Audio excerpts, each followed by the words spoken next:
Well, today we conclude a sermon series entitled Diverse by Design. It's been a really amazing journey through this series. Undeniably, the scriptures reveal a God to us that loves diversity, that just enjoys differences, delights in the way that we think different and we look different and we act different. God just loves that, it seems. We can look at the beginning of the scriptures in Genesis and read the story of how the first humans were actually formed. They were formed with the hands of God. And they were actually formed in the image of God. That each and every one of us are mirrors of the divine image. If we go to that first slide, Sean. Who are you? You are a bearer of God's image. You can look to your right and to your left, and you can recognize that person and the person behind you and the person out in our neighborhood and the person in Houston. The stranger that you do not know, they are equally a bearer of the face of God. What a beautiful affirmation that is given to us. And at the end of that narrative, God looks over the diversity of creation and says, this is good. This is good. It's not by accident, diversity. It's by design. But I would go a step further. I want to suggest to you this morning that it's only by embracing the path, this kind of complicated and difficult and yet rewarding path of diversity, that we can fully experience who God is.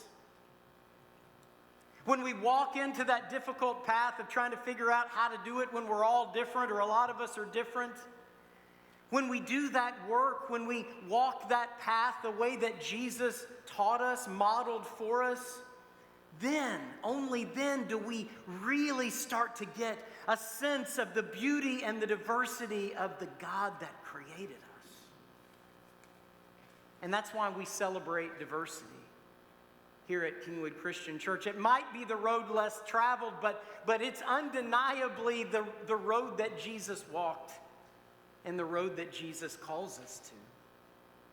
And so I want to invite you into a scripture passage in John chapter 13. It's a scene that's only described once in the scriptures. It's an account, a unique account of the Last Supper that Jesus shared with his disciples before he was arrested through the eyes of John. So let's read verses 1 and 2. Now before the festival of the Passover, Jesus knew that his hour had come to depart from this world and go to the Father. Having loved his own who were in the world, he loved them to the end. Now the devil had already put it into the heart of Judas, son of Simon Iscariot, to betray him. And during the supper, actually gives us a little foretaste of where things are going to go. Jesus has an awareness that his time is short. He recognizes that his path is coming to an end. And so what does he decide to do? He knows his time is short, so he decides to gather one last time with his disciples. And so John paints this picture of kind of a nostalgic Jesus looking over his disciples, this kind of oddball crew. I can't imagine him not just smiling and looking at all of them, coming from all these different backgrounds, so unique, each and every one of them. And we can't help but notice in verse 2 that into this last gathering, Judas was invited to gather around the table with Jesus. And then Jesus decides to do something to show them the full extent of his love. Let's go to verse 3. Jesus, knowing that the Father had given all things into his hands and that he had come from God and was going to God, got up from the table, took off his outer robe and tied a towel around himself. Then he poured water into a basin and began to wash the disciples' feet and to wipe them with the towel that was tied around him. I know you've heard this passage many times, but allow it to just wash over you for just a moment. Do not let its importance slip away. I imagine that Jesus had taught them and modeled so many things for his disciples over those 3 years, and he decided on one act to bring it all together. And it was washing their feet. Can you imagine what that must have meant? The lesson that was taught in that moment when Jesus knelt before each of the disciples and washed their feet. It just makes me weep to think about that, to place myself in that beautiful scene. I must remind you that Judas was there. Judas, the one that Jesus knew had already betrayed him. Judas was in that room, and like all of the other disciples,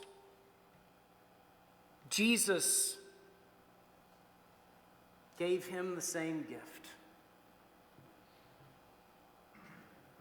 Jesus knelt before Judas, and he looked up into Judas's eyes and acknowledged his humanity. And then he took his grimy feet in his hands and he washed them clean.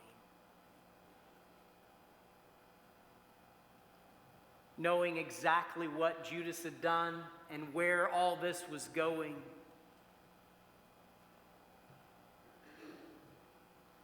Jesus was giving us an example. After he had washed their feet, had put on his robe and had returned to the table, he said to them, "Do you know what I have done to you?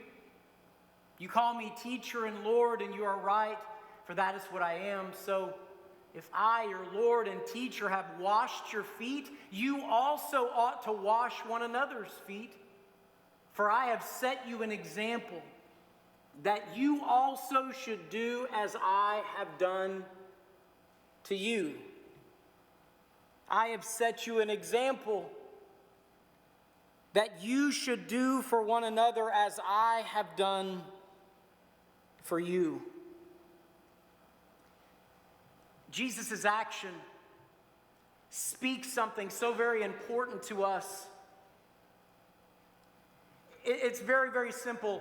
What you do does not dictate what I do.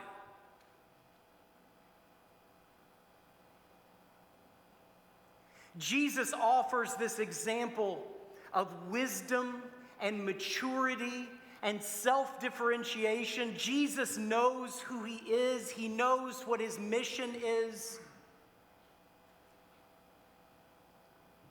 And Jesus communicates this message in this act, saying, "Judas, I know exactly who you are. I know exactly what you've done. I know your failures. And yet what you've done is not going to impact who I am and what I do." Do you not think that that is a powerful message to those of us navigating this day? Navigating the divisions of our society and culture, Jesus calling the church to be mature and self-differentiated, saying, what you do doesn't dictate what I do. Jesus' love was bigger. It was bigger than the betrayal of Judas. Judas was still given the gift. Judas was still included in this gathering. What a powerful message that is. And yet it doesn't end there. John's account actually skips past the sharing of the loaf and the cup. And it moves on to describe what happens next. So let's go to the rest of our passage. After saying this, Jesus was troubled in spirit and declared, "Very truly, I tell you, one of you will betray me." The disciples looked at one another, uncertain of whom he was speaking. One of his disciples, the one whom Jesus loved, was reclining next to him. Simon Peter therefore motioned to him and asked Jesus of whom he was speaking. So while reclining next to Jesus, he asked him, "Lord, who is it?" Jesus answered, "It is the one to whom I give this piece of bread when I have dipped it in the dish." So when he had dipped the piece of bread, he gave it to Judas, son of Simon Iscariot. So understanding this scene for all that it is, we have to have a little bit of insight, have to have an explanation. And I want to give Brian Gerard, he's a pastor in Kentucky, he shared an insight that I want to share with you. So most of us recognize that Jesus was not sitting at a table the way that it's often depicted in Da Vinci's painting here, okay? Those tables were for kings and queens at that time. So it's almost impossible that they were sitting at a table like that. They were sitting at a table like this one right here. This is called a triclinium. This was what was used in most homes during that day. And actually, when you were hosting or a part of a dinner gathering at a triclinium, there was a seating chart. Were you aware that there was a seating chart around? Okay, you usually don't. I don't have seating charts when I host gatherings, but in that day, you knew exactly where different people were sitting. You can actually see on the left side, right in the middle, you can see Jesus, the host of the gathering, always sat in the exact same place. And so you can see Jesus depicted right there in the middle on the left side. On the right, to the right of the host, is a confidant, a close friend of the host. And so you can see John actually leaning in on Jesus, his confidant, his good friend. Now, to the left of the host is an honored guest. That was always where the honored guest would sit. And we don't know exactly who the honored guest was. Who could this person be, the honored guest within this gathering? Now, as the scene plays out, we're told after Jesus makes it known that there is someone that's betraying him in their gathering, a relatively small gathering, Peter actually, he kind of leans across. We expect that Peter is probably over here on the right side of the gathering, and he leans across and he actually asks John, who asks Jesus, "Who is this person that has betrayed you?" And Jesus says, "As I dip this piece of bread into this bowl, I will give it to him." So as we look at the picture, we know that the person that betrayed him had to be in close proximity to Jesus. Who was close enough to Jesus for him to give the piece of bread?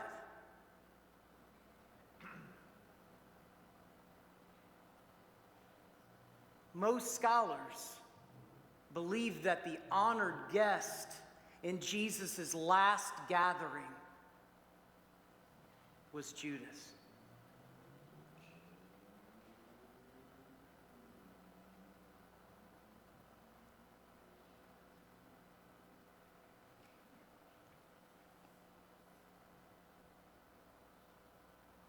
Come on now. Judas? I mean, wasn't he the last person that deserved that seat? I mean, if it was up to me, I would have kicked Judas out. There was no way he was getting in to my last dinner. And yet, it's not our place to say what Judas deserves. All we can do is watch what Jesus did. Jesus sat him at a place of honor. He washed his feet. He served him dinner. A dinner that carried a message.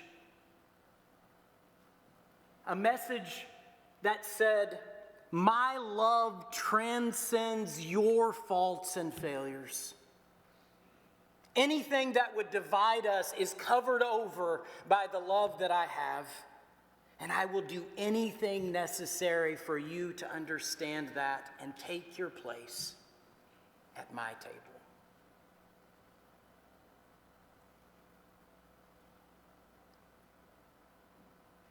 What Jesus is offering us in these two little episodes, these little scenes, is grace. And I would suggest that grace is right at the center of any community that wants to practice diversity, celebrate diversity. Now, it's not easy grace. We've heard about the dimension of grace that's a gift, and it's a beautiful thing. It's the love of God that's just ours. We don't do anything, we don't deserve it, we don't earn it, we don't merit this love. It's just given to us as a gift. But there's another dimension to grace. It's called costly grace. Dietrich Bonhoeffer wrote about this kind of grace. He said, costly grace is the gospel which must be sought again and again and again. It's the gift which must be asked for, the door at which one must knock. Much grace is costly because it calls us to follow. And it is grace because it calls us to follow Jesus. You see, cheap grace is this gift that we're given. It's a beautiful gift. But costly grace is a path that we choose. It's a path that we choose intentionally. It's a path in which every single day we make another choice, the way that these young men will be offered on this day and every day that follows, and anyone else that claims to be a follower of Jesus, a disciple of Jesus, will this day I choose to offer, to enter into this path of costly grace, of saying again, yes, I'm going to be a follower of you, as hard as it might be, taking into account this scene, a scene that calls us to serve the other, even the person that we are adversaries with, to place their needs above our own, to humble ourselves, and even to put them in a seat of honor, just at the hope that it might restore that relationship, that we might find a way forward together. How many of you guys have one of these at home? Anybody have one of these? You are special today. Anybody have these at home? Okay, a few of you do. A few of you do. I had one when I was growing up. And any time that anybody in our family did something, exciting, had a good day, we had a good test or birthday or whatever it is, then we got our plate. You are special today. We have one in my house, and we celebrate the little things that happen with our kids. And what I want to suggest to you is that the church that celebrates diversity, the church that believes that it's only when we walk down that complicated, difficult road, when we mingle with people that are very different from us, knowing that we're getting to know the face of God better through that relationship. When we go out of our way, when we're sitting at our table, symbolically or literally, to put this little plate out and to say, you are special. I'm interested in you. I'm curious about you. We might be different. We might have completely different perspectives. We might look very different, but I know that I'm getting to know God a little bit better because I'm sharing this meal with you. I'm sharing this path with you. I'm going to put this plate out. and I'm going to treat you as an honored guest. Let me end with this passage.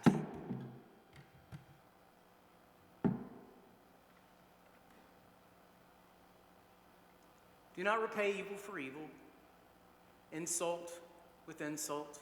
On the contrary, repay evil with blessing. Because to this you were called, so that you might inherit a blessing. Repay evil with a blessing. Be that strong, self-differentiated, mature, wise Christ follower. Because this is what you are called to, so that you may inherit a blessing. May it be so.